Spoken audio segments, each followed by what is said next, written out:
ജപ്പാനിൽ മറ്റൊരു ദുരന്ത സാധ്യത കൂടി കാണുന്നു.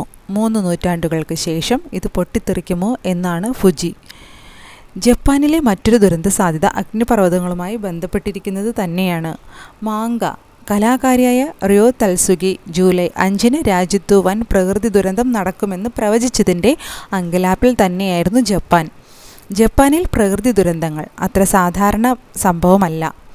റിംഗ് ഓഫ് ഫയർ മേഖലയിൽ സ്ഥിതി ചെയ്യുന്നതിനാൽ ചെറുതും വലുതുമായ ഭൂചലനങ്ങളും സുനാമികളും ജപ്പാനെ പല ഘട്ടങ്ങളിൽ കടന്നാക്രമിച്ചിട്ടുണ്ട്. പല കൊടുങ്കാറ്റുകളും രാജ്യത്ത് വീശിയിട്ടുമുണ്ട്. ജപ്പാനിലെ മറ്റൊരു ദുരന്ത സാധ്യത അഗ്നിപർവ്വതങ്ങളുമായി ബന്ധപ്പെട്ടതാണ്. അനേകം അഗ്നിപർവ്വതങ്ങളുള്ള നാടാണ് ജപ്പാൻ. ഇതിലൊന്നായ ഷിൻമഡോക്കി പർവ്വതം കഴിഞ്ഞ ബുധനാഴ്ച പൊട്ടിത്തെറിച്ചിരുന്നു. ജപ്പാനിലെ ക്യുഷു ദ്വീപിലുള്ള കരിഷിമ പർവ്വതനിരകളിൽപ്പെട്ടതാണ് ഈ പർവ്വതം. ആകാശത്തേക്ക് പുക ഉയരുകയും ജപ്പാൻ കാലാവസ്ഥാ ഏജൻസി ഭീഷണി ലെവൽ 3-ലേക്ക് ഉയർത്തുകയും ചെയ്തു. മേഖലയിലുള്ള ജനങ്ങളോട് വീടിനുള്ളിൽ തന്നെ കഴിയാനും നിർദ്ദേശിച്ചിരിക്കുന്നു.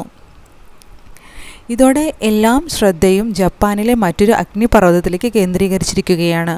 ജപ്പാനിലെ പ്രശസ്ത പർവ്വതമായ ഫുജിയാണിത്.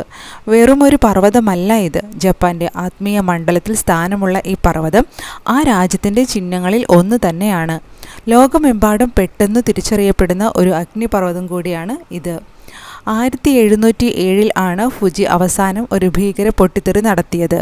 ഇന്നത്തെ ടോക്കിയോ ഉൾപ്പെടുന്ന എഡോ മേഖലയ്ക്ക് മുകളിൽ ചാരം പൊതിയാൻ ഈ പൊട്ടിത്തെറി ഇടവരുത്തി. ആകാശം കറുത്തുവെന്നാണ് ഇതിനെപ്പറ്റി ദൃക്സാക്ഷികൾ പറയുന്നത്. കടുത്ത വിളനാശത്തിനും ക്ഷാമത്തിനും നദീജല മലിനീകരണത്തിനും ഈ പൊട്ടിത്തെറി ഇടവരുത്തുകയുണ്ടായി. ഫുജി പർവ്വതത്തിൻ്റെ ആകൃതിയും ഇതുമൂലം മാറുകയുണ്ടായി. 3.776 കിലോമീറ്റർ ഉയരമുള്ള പർവ്വതത്തിൻ്റെ ആകൃതിയൊത്ത ഘടനയാണ് അതിനെ പ്രശസ്തമാക്കിയത്.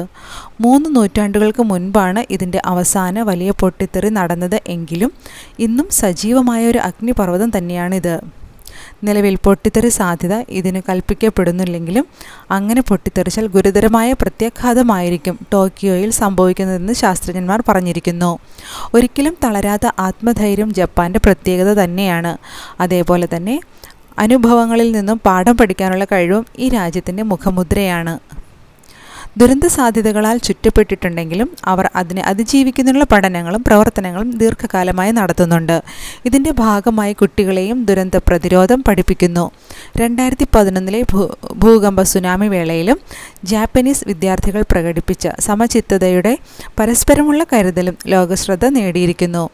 അടുത്തുള്ള സംഭവങ്ങളിൽ ഏറ്റവും വലിയ ദുരന്തങ്ങളിൽ ഒന്നായിരുന്നു 2011 ജപ്പാനിൽ സംഭവിച്ച ടൊഹോക്കു ഭൂകമ്പം സുനാമിയും. 19759 എന്ന പേരാണ് ഈ പ്രകൃതി ദുരന്തത്തിൽ ആളുകൾ കൊല്ലപ്പെട്ടിരിക്കുന്നത്. സമീപകാലങ്ങളിൽ ഗറില്ല റെയിൻഫോൾ എന്ന പ്രതിഭാസവും ജപ്പാനിലുണ്ട്. ഒരു സ്ഥലത്ത് പെട്ടെന്ന് മഴ പെയ്ത് ദുരിതം വിതയ്ക്കുന്നതാണ് ഇത്. ഡേ കെയർ സെൻ്ററുകൾ മുതൽ ജപ്പാൻ കുട്ടികളെ ദുരന്ത പ്രതിരോധ പ്രവർത്തനങ്ങൾ പഠിപ്പിക്കുന്നുണ്ട്. പ്രൈമറി ഹൈസ്കൂൾ തലത്തിലും ദുരന്ത നിവാരണ വിദ്യാഭ്യാസം ജപ്പാൻ നൽകുന്നു. കൃത്യമായ ഇടവേളകളിൽ വരാൻ സാധ്യതയുള്ള പ്രകൃതിക്ഷോഭങ്ങളെപ്പറ്റിയും അവയെ തടുക്കേണ്ട മാർഗങ്ങളെക്കുറിച്ചുമെല്ലാം വിവരങ്ങൾ നൽകുന്ന ലഘുലേഖനങ്ങൾ ജാപ്പനീസ് അധികൃതർ ആളുകളുടെ വീടുകളിലേക്ക് എത്തിക്കുന്നു.